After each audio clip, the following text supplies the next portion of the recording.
It's a contrarian thinking. I'm talking about S. Naren. He joins us, and he's joining us at a time when I cannot really use the word greed, but there is definitely a feeling of FOMO in the market given the recent price action in some of the mid and small cap stocks. Naren, we are staring at a bull market like never before.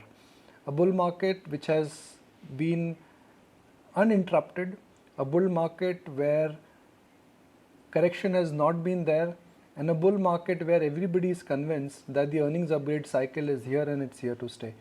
How would you characterize the current market environment? Is it FOMO?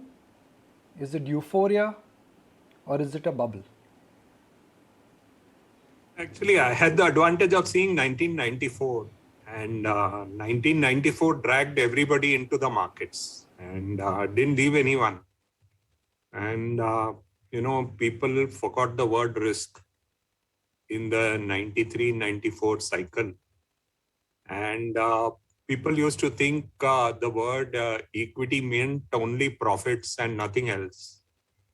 And this cycle resembles that. And, people like me who have seen 1994, actually, and, at ICICI Prudential Mutual Fund, we manage other people's money.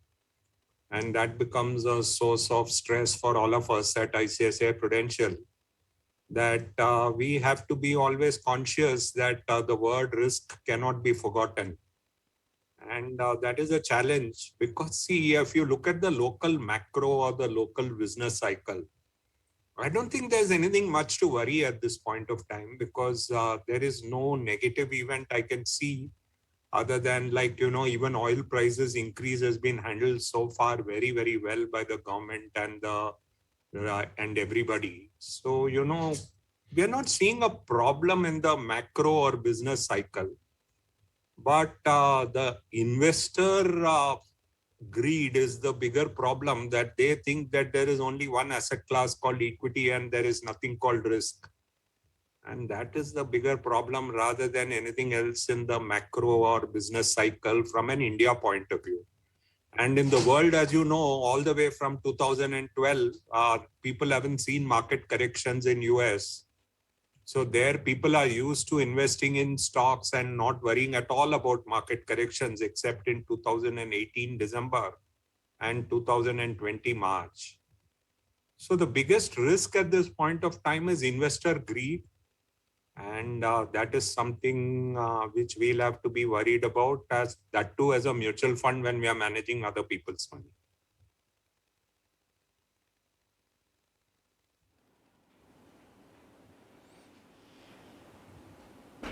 Naren, why is that not 8 out of 10 but 10 out of 10 brokerage houses are insisting that look, market valuations are out of sync, we are trading at historical averages, we are trading way above historical averages, and every time when these valuations have happened in the past, markets have come tumbling down. Do you think we should take all those extra magnified analysis on valuations with a pinch of salt, because most of the brokerages are comparing past with present when past was different than present? So at ICICI Prudential, we've been using a model which is valuation, cycle, sentiment, trigger.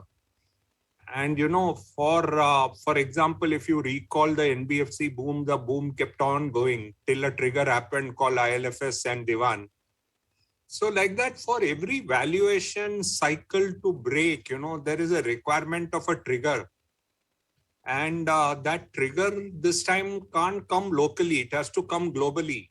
And it will come globally. I don't think we are going to see a situation where the trigger will not come globally. But if you recall that bull market or small and mid caps in 2017, people used to think in 2017 that small and mid caps will always outperform large caps. And suddenly a trigger happened and it disappeared. Like that, you'll have a trigger. The problem is that this is a global central bank bull market. And global central bank bull market will be broken by global central banks one day, because you're seeing the side effect. No? You're seeing suddenly zinc goes up 20%, 30%. You're seeing gas goes up suddenly. You're seeing now oil going up. You see all kinds of commodity prices going up all of a sudden. And there will be a side effect of the $25,000 billion which have been printed by the global central banks. And you will see the side effect. And one day the global central banks will be forced to act in a way where they have not prepared the markets for. And when that happens, you're going to have that trigger. What the question is, it is the global central banks which are going to provide the trigger, not a mutual fund like ICICI Prudential, because we are all going to be innocent victims and people are going to ask us, why did the market fall? And we will tell you global central banks. And so that is the situation. So yeah, valuations are extended, but valuation mean revert. If you look at the US market, there are so many people who said valuations are high, it will mean revert. And for the last 3 years or 4 years, whenever anyone has said in US markets in US will mean revert, they have not mean reverted, because the global central bank there has decided that they have to push up the market to stratospheric levels. So the markets have not mean reverted. So for the markets to mean revert, there has to be someone who has to say that I don't want interest rates at zero forever. I have to create a cost of capital because there is a side effect of inflation, and the inflation is not transient. Now for everything they say everything is transient. So then there is no problem. So I think, these are things which are going to be decided by global central banks. We are going to be victims. That is one thing I'm reasonably clear about. So we can't determine the timing also, because everything is going to be determined by global central banks. Tell Cheryl to this sell-off in mid-cap stocks. Naveen Fluorochemical down 10%, Deepak Nitrite down 10%, Aarti Chemicals down 10%. Whatever came down, law of gravity today has kicked in, whether it is IRCTC or whether it is a combination of cement or steel. So today the market, at least in the F&O space, where this entire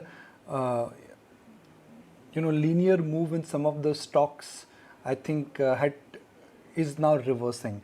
So this is day 2 of a serious reversal in some of the ranked mid-cap stocks, in some of the patronized HNI stocks, and in some of those stocks which in a sense have just found their presence in the F&O space. I just want to remind our viewers that the F&O list now is a very large list, and very different and new entrants are now part of the list now.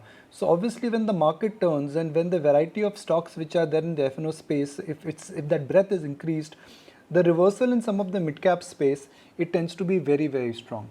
Naren, how should one understand the energy issue? It's not just crude. It is about shortage in coal, shortage of power, uptick in raw material cost, and a complete breakdown in supply chain. Do you think we should look through it, or this is something which will haunt us and we will realize it sooner than later?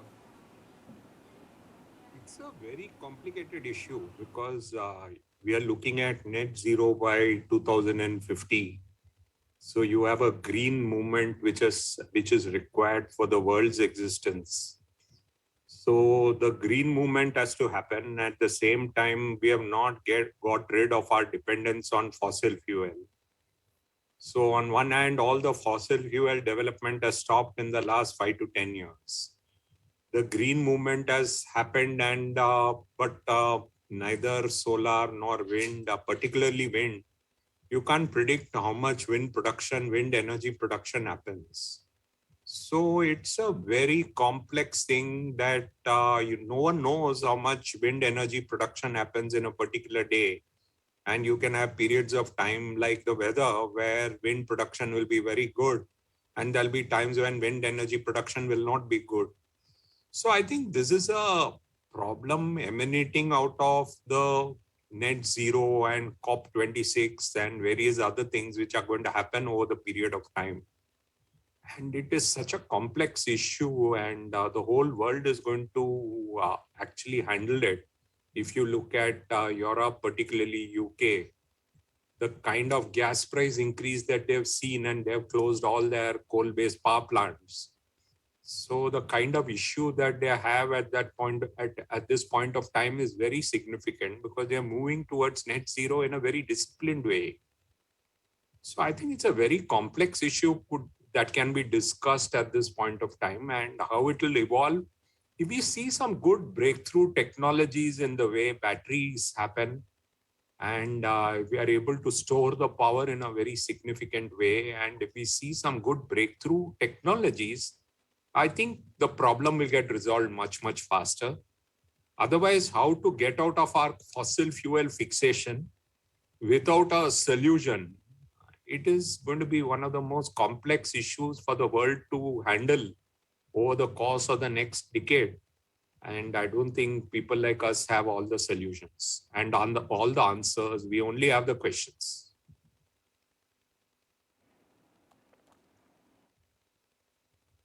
A lot of unanswered questions, Naren, if I may say so.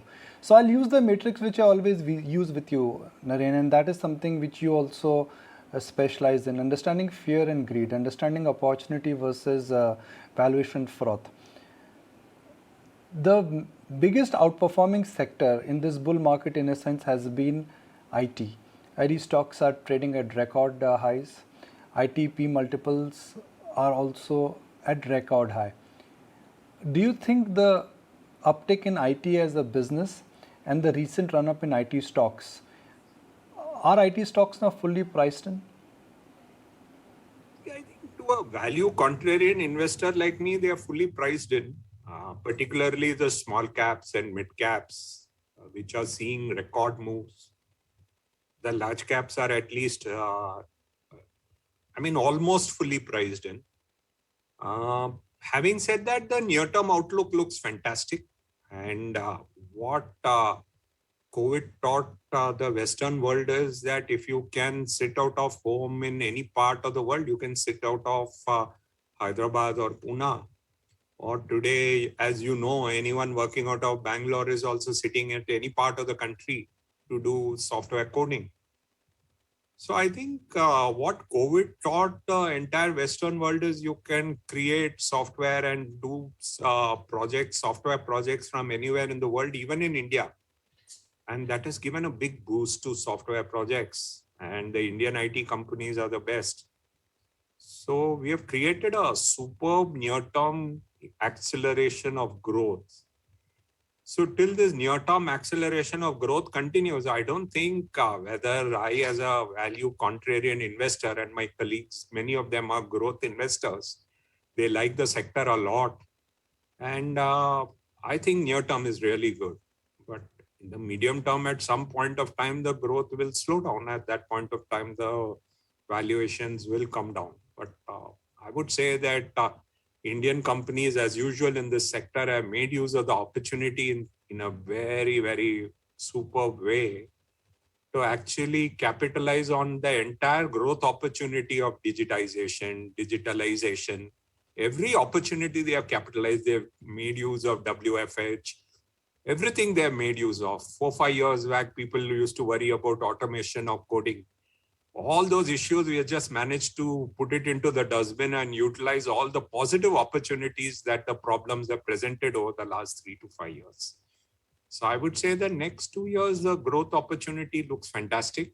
How to look at equities is a much more complicated situation because many of these companies today trade at 40 times trailing.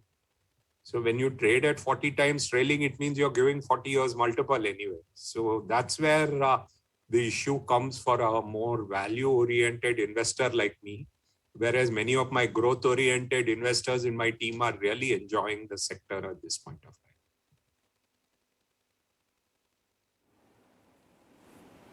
time. Naren, metal also, the near term looks solid. There is a huge change in terms of how ESG compliance will impact production and future capacities. What is the right way of looking at a sector like metals? It's in performing sector, but like you said, the near term looks lovely there. Here, what the advantage, the only advantage is most of the people didn't capitalize on the sector. And as a mutual fund, we were one of the few people who in our greed fear model managed to capitalize on the sector. So is it a time to actually buy the sector? Certainly not in my framework, because the sector has done extremely well. But given that we actually capitalized on the sector, we are looking at what is the time to cut our exposure in the sector. And there we have debates, but clearly the time to buy is over. But whether it is the time to sell, that is a question, because this boom can go on. Again, due to the climate change and various other things, supply has just stopped in so many commodities. And that has resulted in bigger rallies in many of the commodities. So I would say that the time to buy is over. When is the time to trim? When is the time to sell? These are debates that we are having within the team. And most people miss the sector because they thought that without metals, auto can be made, consumer durables can be made, that there is a world without metals. And that was something I found very surprising a year or year and a half back. And that our greed and fear model helped us to buy stocks at unbelievable valuation in retrospect. But I would urge that people have to be cautious making new investments in the sector. That's how I would look at it.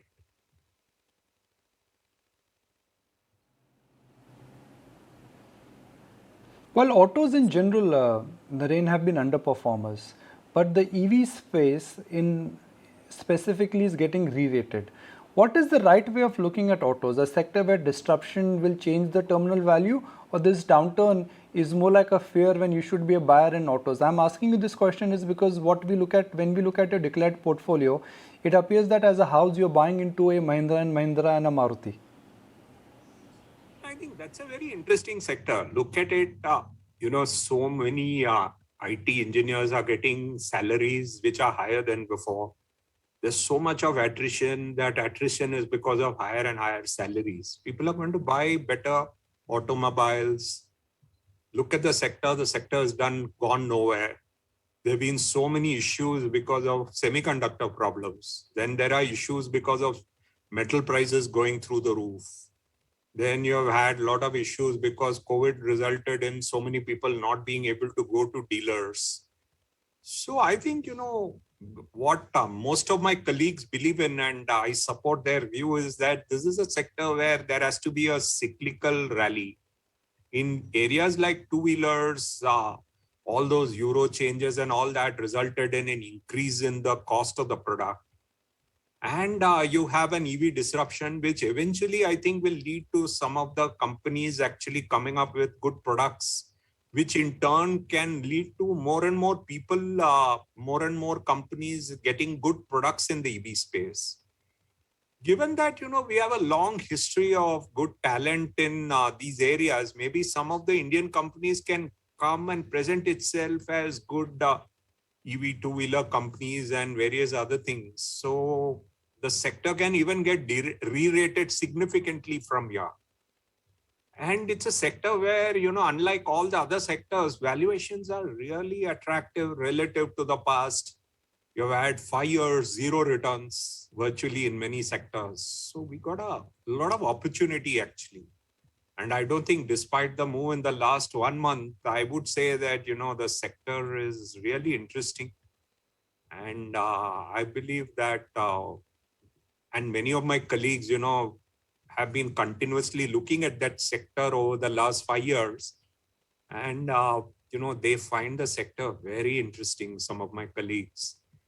And I believe it looks like a contrarian value and special situation at this point of time in different ways. And I think you can't have a situation where many IT engineers are getting 50% higher and they will not buy a car or they'll not buy a good EV two-wheeler. I think all of them will do it. And I hope that the bottom of the pyramid in India also, their income improves, that they also start buying two-wheelers. So I think everything is in a good shape for the industry to see a good medium-term uptick.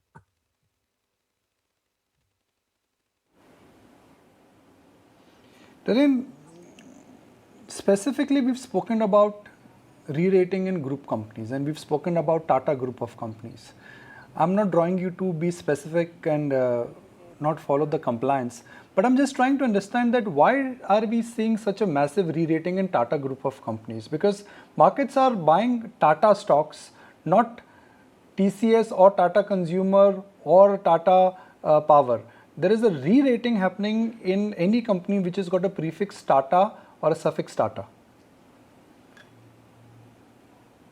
As such, we are in an ESG era, Nikunj. Finally, at the end of the day, we have to look for companies which are strong on ESG. We keep looking at companies where ESG is improving. So if you look at it, forget any specific group. I think in the last 1 year, a segment which people actually used to ask me, how can ICICI Prudential be invested in PSU stocks? If you look at the last 1 year, you had Air India being sold recently.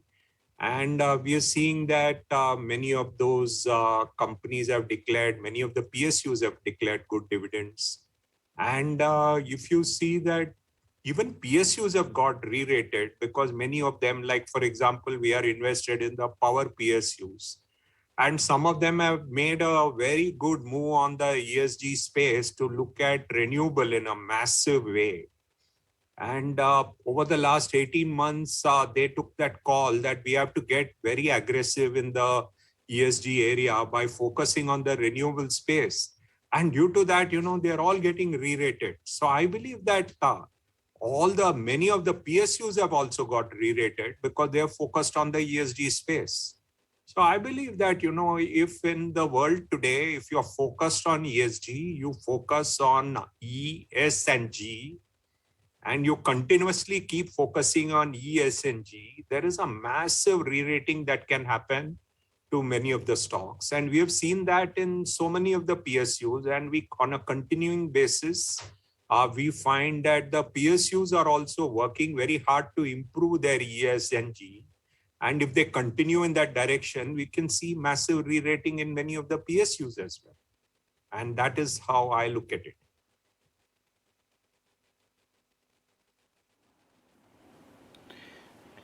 Then we are talking about the ESG aspect. Let's focus on the E aspect, which is the environmental aspect. It's interesting. One side you got re-rating in energy stocks. Energy prices have gone higher, whether it is coal or whether it is gas or whether it is oil.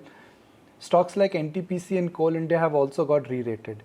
You are a value investor, and if I look at your portfolio, you have NTPC, you have Coal India. What is the future for some of the companies which in a sense are not very environmental friendly? While you spoke about re-rating in PSUs as a category, but there are some concerns, like ITC is a concern because of the cigarette business, NTPC is a concern because of thermal coal production. Coal India, they are in thermal coal. What happens to some of these companies which have the E constraint? They have no choice but to work for a net zero world and focus on renewables, focus on areas where climate change is an issue. And we've been working with the power PSUs, and many of the power PSUs have worked very, very hard over the last 18 months in focusing their entire energy on keeping net zero in mind and focusing on renewables. You should see the amount of work that they have done in the last 18 months in this area, and you should call them for a discussion on it. You'll find that the kind of work that they have done on this area, each of the companies have done on this area is phenomenal. And I would request you to call them because at the end of the day, we are portfolio investors working for other people's money. And I believe that if you're going to be companies which are just focused on making money, and we are going to invest only in companies which are just focused on making money and not ESG, the money will disappear. Whereas if we invest in companies which are focused on ESG and those companies improve, focus on net zero and renewables and focused on ESG, I think you're going to get much better shareholder returns. And that's how many of these companies have got re-rated over the last 1 year. And the kind of work that some of the power PSUs have done in this area is phenomenal, actually. and you should see the kind of targets that they've set out for themselves in this entire area. And you should call them for meetings to explain what they have done.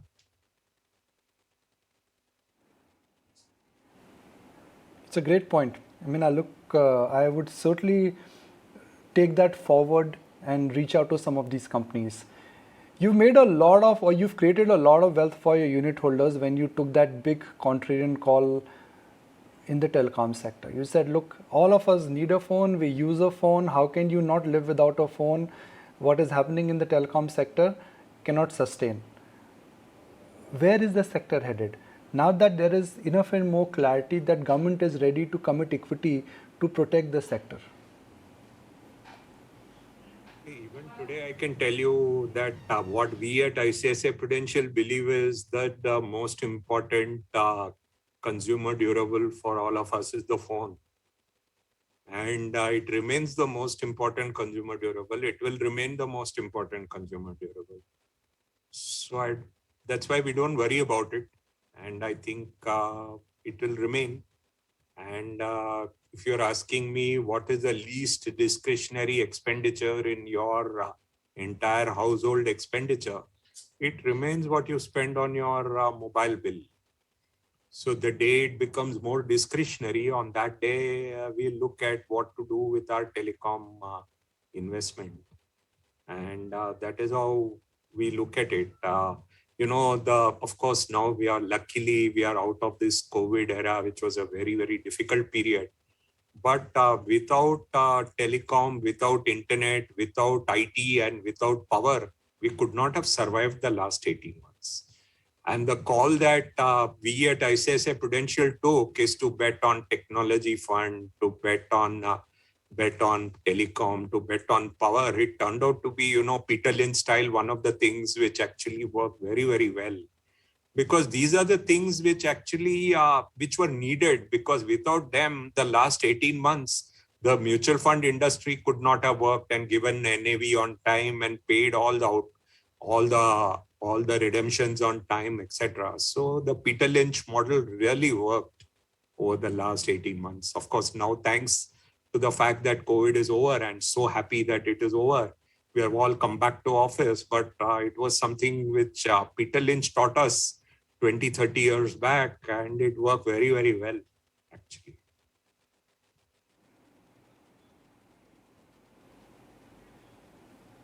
I thought we'll end today's segment with Howard Marks, not Peter Lynch. But I thought we should all change sometimes and talk about new people also, new old people.